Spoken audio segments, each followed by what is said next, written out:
Саламатсыздар ма оқушылар? Бүгінгі сабағымыздың тақырыбы компьютер құнын есептеу. Бүгінгі сабақта компьютердің міндетіне қарай конфигурациясын таңдауды үйренеміз.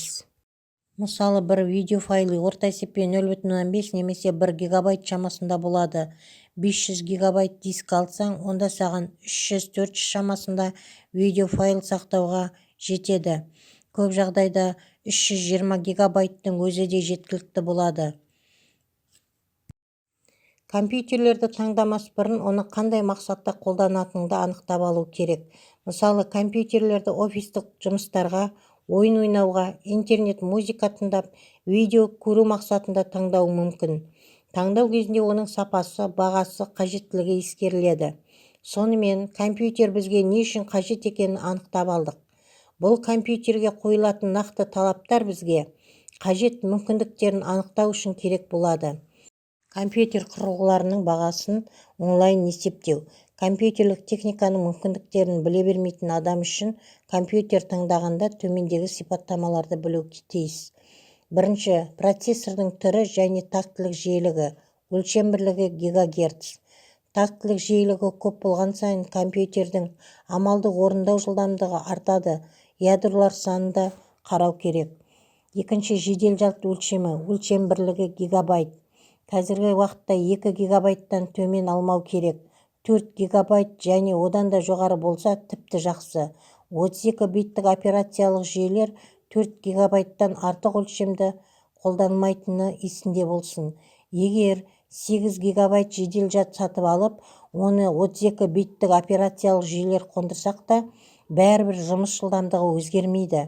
Ал 8 гигабайттық жедел жадпен жұмыс істегіміз келсе, 64 биттік операциялық жүйелерді пайдалануымыз керек.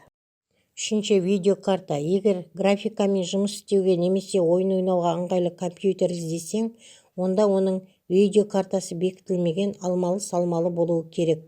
Өлшем бірлігі мегабайт немесе гигабайт, жиілігі герц. Төртінші, аналық тақша. Шина жиілігі оның негізгі көрсеткіші болып саналады. Бесінші, қатқыл дискінің көлемі мен жылдамдығы. Қатқыл дискінің көлемі үлкен болған сайын оған көбірек ақпарат сыяды.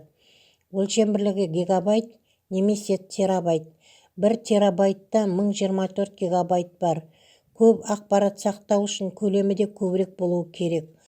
Алтыншы, операциялық жүйе. Сатылымда Windows, Macintosh, Linux операциялық жүйелері кездеседі.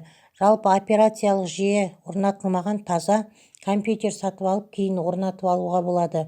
Таза компьютердің бағасы да арзандау болады. Жетінші, оптикалық дискі жетек. Ең көп әртүрлі форматтарды оқитын және жаза алатын дискі жетек сатып алу керек. Сегізінші, салқындатқыш құрылғылар мен түрлі қосымша жабдықтамалардың болуына назар аудару керек. Ол үшін FC порттарына, DVD дискілеріне, тағы басқа байланысты әртүрлі кеңейту карталары болуы мүмкін. USB тетіктер көбірек болған ыңғайлы, әсіресе ноутбуктерде.